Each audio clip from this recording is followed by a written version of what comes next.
La pluie tombait doucement ce matin-là, comme si le ciel avait décidé de pleurer à l'avance pour lui. Emmanuel, un petit garçon brun, aux yeux d'un bleu profond, si pur qu'il semblait refléter l'océan.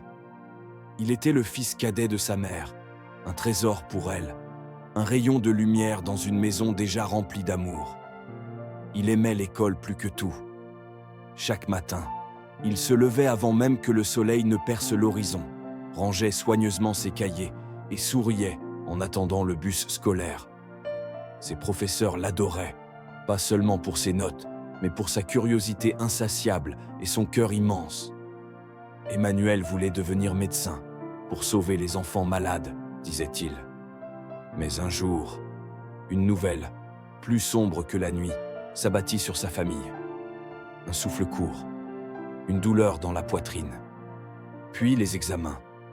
Le diagnostic tomba, froid, implacable, une maladie rare du cœur. Sa mère sentit le sol s'effondrer sous ses pieds.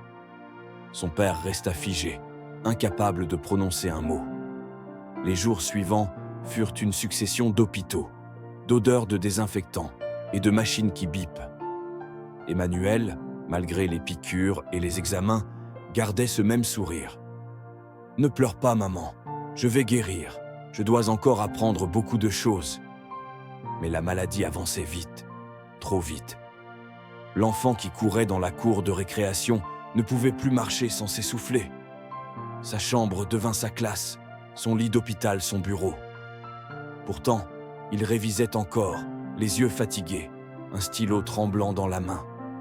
Un soir, la douleur fut plus forte. Les médecins accoururent, les lumières s'allumèrent, les pas résonnèrent dans le couloir.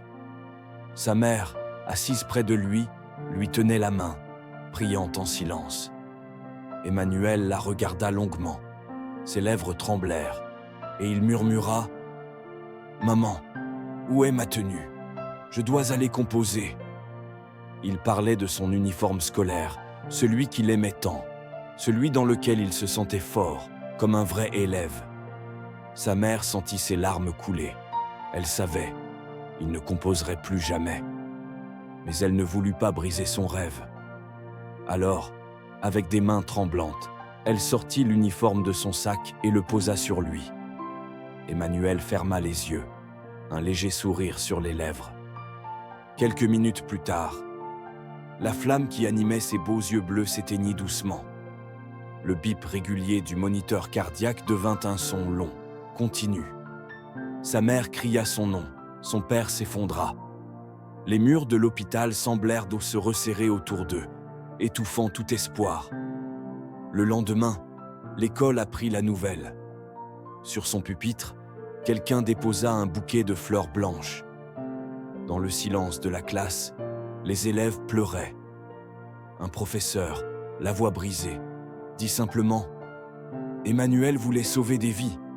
Aujourd'hui, c'est lui qui nous laisse une leçon. Aimer, chaque jour, comme si c'était le dernier. » Et dehors, la pluie tomba encore, comme si le ciel, lui aussi, avait perdu un enfant.